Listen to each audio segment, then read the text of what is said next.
1820, los portugueses y los porteños derrotan a Artigas. Él y unos 200 hombres llegan al Paraguay pidiendo asilo. El dictador Francia se los da, pero separa a Artigas de sus hombres. A ellos los confina en la región del Cambacuá.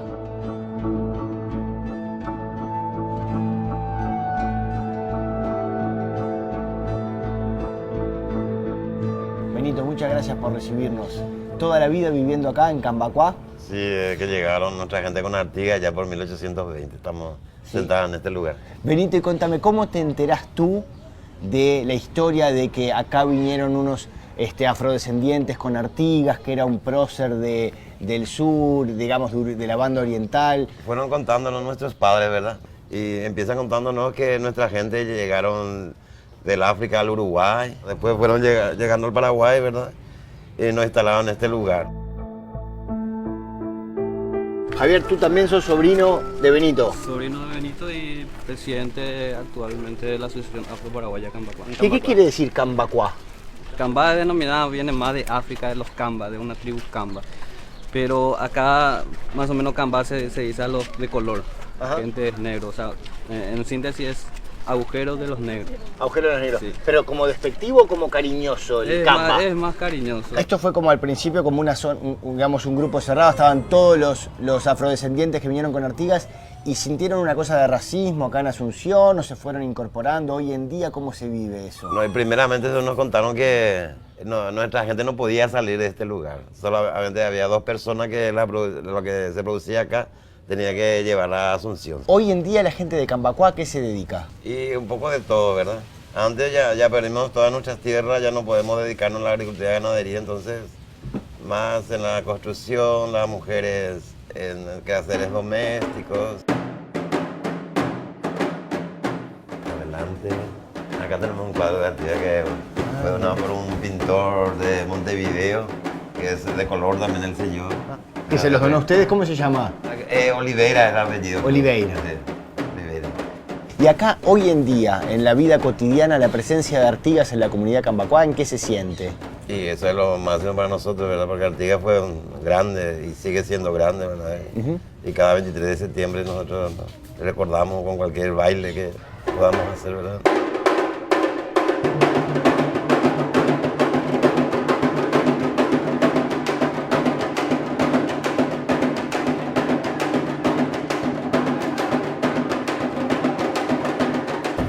Javier, ¿cuál es la relación entre este y el candombe en Uruguay? Y eso mismo, los ritmos que son prácticamente similares. Inclusive tocamos un sexto ritmo que es ya el candombe uruguayo. ¿Ustedes también 3 tambores, piano, chico y repique acá? Sí, también lo mismo. ¿Son esos 3 con esos mismos nombres también? Sí.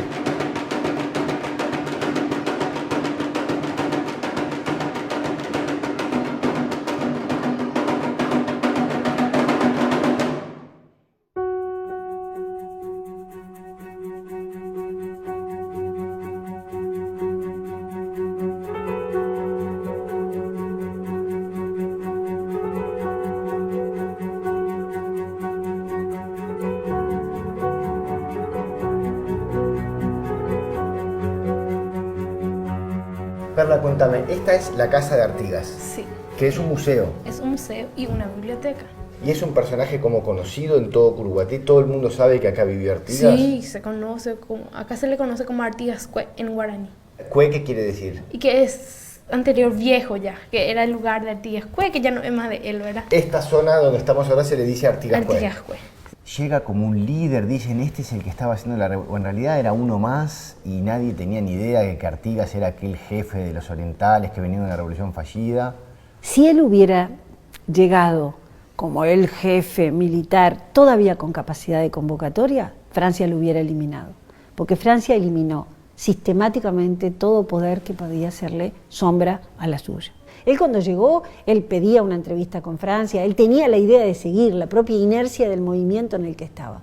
Pero luego en algún punto lo entendió y algo hizo crack en su cabeza y aceptó eso. Bien. Lo que no pudo evitar es destacarse en el sentido de hacer cosas que lo diferenciaban. Por ejemplo, aquello de se convirtió en el padre de los pobres.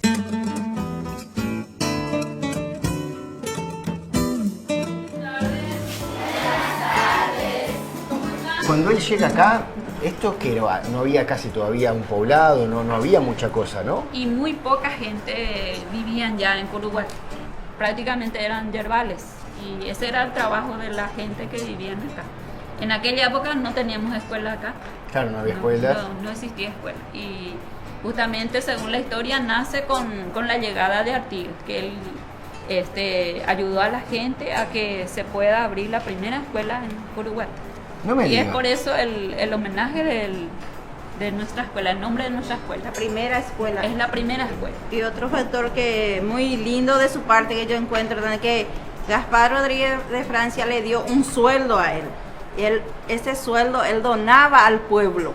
Y es por eso que la denominación aquí se tuvo con él, con el nombre de protector del pueblo, por protector de los más débiles. También aquí. Aquí sí. Y él vino acá, no tuvo la restricción del gobierno, o sea, del dictador, porque se tenía a un tal comandante Gauto aquí.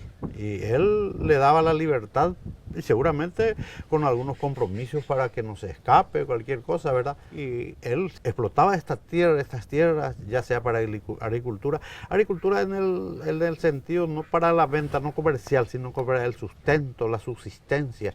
Y sí, se lo invitaba a acontecimientos para la toma del tereré, del mate, que es tan tradicional. ¿Qué tomaba Artigas? ¿Mate o tereré? Mate la mayor parte. Mate, o sea, con agua caliente. Agua caliente, sí. Esto es lo único que quedó de la chacra de Artigas. Y allá afuera hay un pedazo de madera. Esto es lo único que quedó. Esta madera y la que está allá La afuera. que está afuera. Esta es la parte de que llaman del museo, Sí.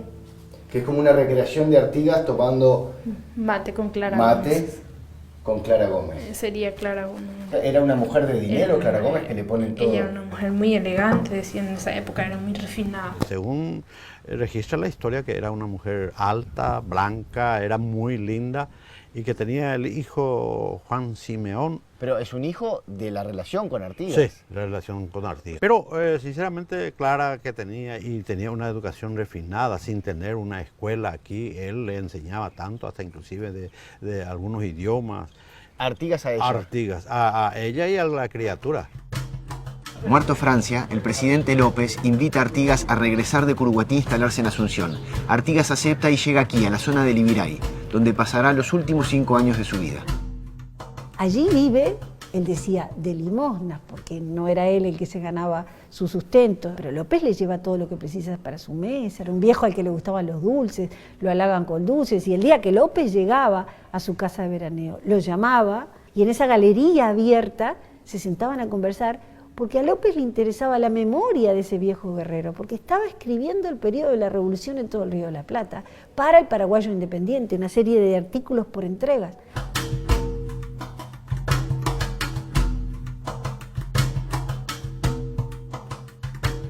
Liliana, contame, estamos en una escuela pública uruguaya en Paraguay.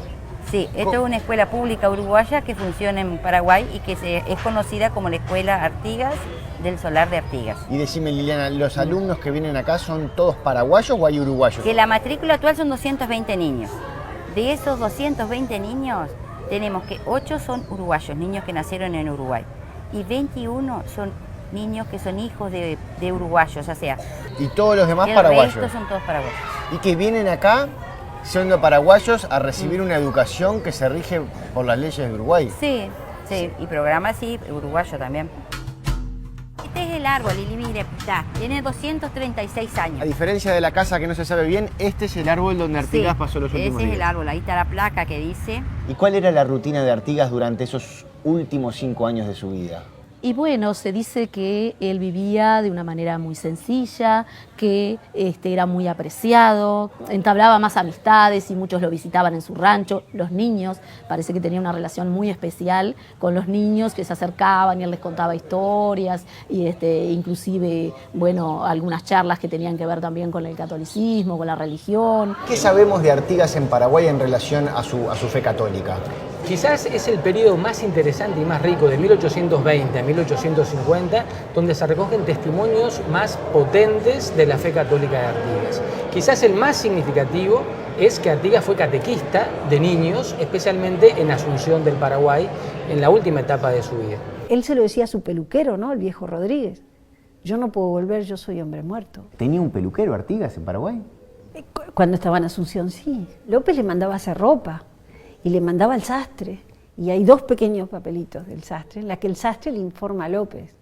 Y le dice, fui y les tomé las medidas y me dijo que ya tenía pantalones, que ya no precisaba más. Hay un dicho en guaraní como que le llamaban... Sí, Caraiguazú, o gran señor, o señor bueno, el señor que resplandece, y bueno, sí, o verá Caraí, hay muchas expresiones en guaraní.